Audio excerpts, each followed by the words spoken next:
Hi guys, Sensei Ezra here. I am going to do a tutorial for you on ambulance officers.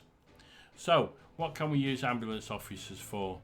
Basically, they came out in the mass casualties and they are a very unique little unit. They're the only unit in the game that actually has a job to do as well as being a requirement, and you can set that job up.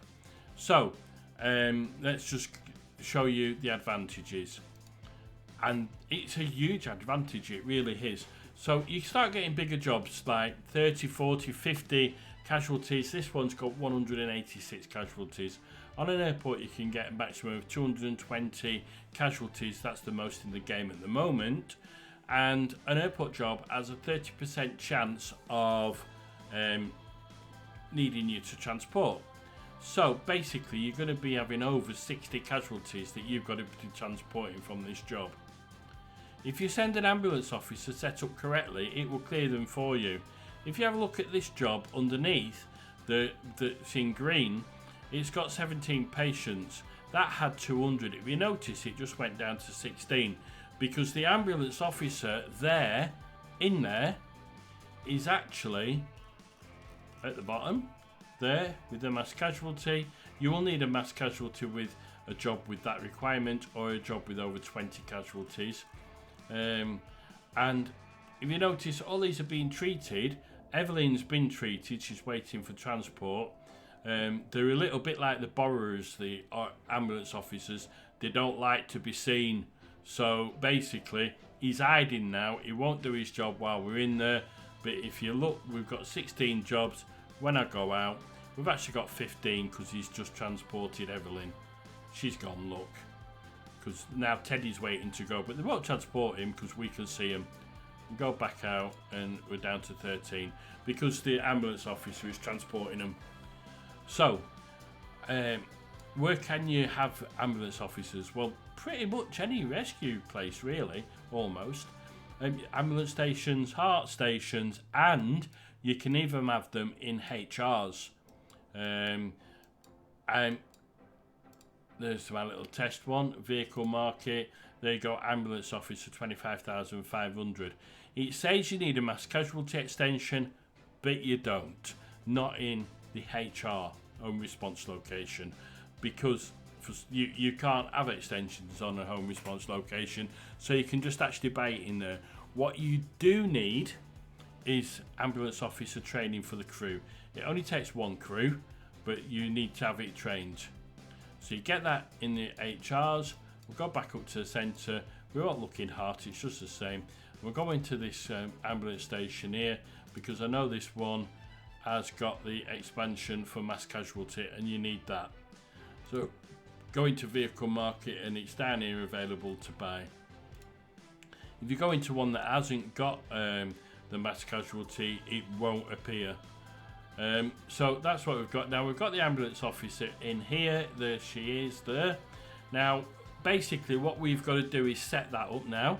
So we're going to go into the edit unit, click the little pen, and down at the bottom here you will see there's an option, automatically assign hospital to EMS. Click on that, you get some options come up. You've got only transport to own facilities, that means transport to your own hospital. You may know, but I'm just going through it. Only transport to hospitals with treatment capacity, that one's a bit misleading. What that means is, if the casualty needs, say, a trauma department, it will only transport to an hospital that's got trauma.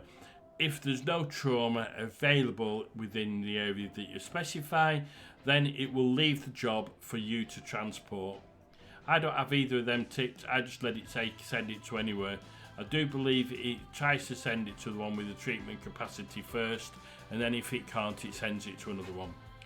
You've got a maximum fee. Well, I have 20% to maximise the hospitals that I can use. You're only allowed to charge 20% for a hospital in our alliance. You can set it at 10 or 0, but just remember, the more conditions you put on, the less chance you've got of having a hospital available. You set your maximum distance to your hospital, so you can have that up to 200k. I seem to find that 50k works for me, and it doesn't take too long for the ambulances to transport. It will transport to the nearest hospital first. If you've got your own hospital and you want to keep some beds in reserve for the Alliance to use, you can also say, right, we'll keep up to 5 beds free, and it will do. And it won't send to an hospital that's got 5 or less beds available. It'll and that's that. And that's all you need to do to set it up. And then you just click save. Okay, so here's the bad news for you. With ambulance officers, if you buy one, you've got to set it up. If you buy another one, you've got to set it up. You've got to set them all up individually. It doesn't do them all. So every single ambulance officer you've got to set it up.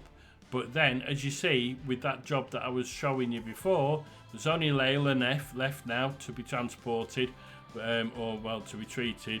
And if she needs transporting, the ambulance officer will do it. And that's all there is to it. It's a fantastic little unit.